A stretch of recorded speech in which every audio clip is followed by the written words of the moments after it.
আর কালকে যে গরু 150 গেছে আজকে 100 কইতেছে না, একটা বিক্রি করতে পারিনি। আর এখন যে দাম কয় মনে হয় যে 2 লক্ষ 2.5 লক্ষ টাকা গরুর দাম কয় এসে 1 লক্ষ টাকা 90,000 টাকা এরকম। আনছিলাম 14টা, 2টা বিক্রি হয়েছে। যেটা খরচ হয়েছে সেটা তো উঠেই না। গরু নিয়েছিলাম কাকা 3টা, কালকে একটা গরু বেচছিলাম আর তারপর তার বৃষ্টি আসার পর তার বেচা কেনা নাই। সকালবেলা তা নাই যে আমরা গাই আছি 60,000 টাকা দাম করছিল তা দিলাম না, আরো কম তাও দিয়ে থেকে যাবো। এতে এরকম অবস্থা, বেচা কেনা নাই। কত সমস্যার মধ্যে তো পড়ে গেছি। আরে কালকে ঈদ করতে পারবো না কাকা, এনে বেচা গরু নিয়ে যাওয়ার রোজ নাই, এনে দামও করছে না। এরকম অবস্থা, যত সস্তা হইলে দিয়ে দিতাম, এটা একটা চিন্তা ভাবনা ছিল। দাম করার কারণ কি, বাজারে মানুষই নাই, দাম কয় না, এই অবস্থায় চলছে আর কি। না না না, বাজারে কাস্টমারই নাই। জান না 70 কেজির গোস্ত 60,000 টাকা দাম, 120 কেজির গোস্ত 30,000 টাকা মনে নাই।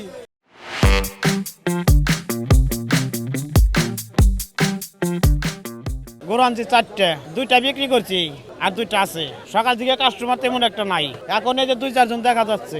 না থাকার কারণ হলো বৃষ্টির কারণে কাস্টমারটা হারাই গেছে, সকালবেলা নাই। সমস্যা তো হবে ভাই, সমস্যা তো অবশ্যই হবে আমাদের এখানে। কাস্টমার নাই, অনেক লস হয়ে যাবে আমাদের। এবার এই ক্ষতিপূরণ আমাকে দেখে চিন্তা ভাবনা করতে এবার আমরা কমপক্ষে আমাদের 5 লক্ষ টাকা লস হবে এবার। আমার এমনি তো হবে 5 লক্ষ টাকা লস হয়ে যাবে, যতই বেশি হালাই। এবার এরকম পরিস্থিতি হয়ে গেছে আমাদের। তোমার এখন কিছুই নাই গে, কিন্তু গেছে কাল সন্ধ্যার দিকে কাস্টমার আসছিল, কিন্তু আমরা গরু নামাইতে পারিনি গে। আর এখন যে দাম কয় মনে হয় যে 2 লক্ষ 2.5 লক্ষ টাকা গরুর দাম কয় এসে 1 লক্ষ টাকা 90,000 টাকা এরকম। কাস্টমার কম কেন, এই বৃষ্টির কারণে হয়তো দেখা গেছে কাস্টমার আসতেছে না। ক্ষতি হবো কে, মনে হয় যে কম দামে তো আর দিয়ে থেকে যাবো না, বুঝলেন নাই? কেন আমার বাড়ির জিনিসটা আমার নিতে হইব, ঘুরে নিতে হইব আমার, তাছাড়া তো ভয় নাই। আমার মানিকগঞ্জ 7টা নিয়েছি, 2টা বিক্রি করেছি আর 5টা নিয়েছি। সকালবেলা তো দাম নাই, বাজার নাই, বাজার কম।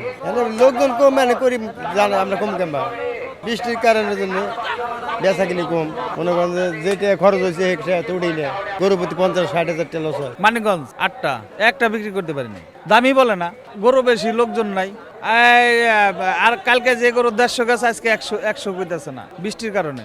সমস্যার মধ্যে দাদা আমি তার থেকে কিনে আনছি এই গরুটা, মনে করেন যে এই গরুটা 100 দা কিনে আনছি, কইতেছে 70-60। আমার 8টায় না হলে 250-300 চলে যাবো। দাম বলতে যে অনেক মারি, কাস্টমার কম তার কাস্টমার, কার গরু বেশি, এই জন্য কাস্টমার কম চাপিয়ে কিনতেছে। বৃষ্টির কারণে বড় সমস্যা। আনছিলাম 14টা, 2টা বিক্রি হয়েছে। প্রতি বছরে আসি ভালো, এবছরে বিক্রি না করতে পারলে অনেক টাকা লস যাবো।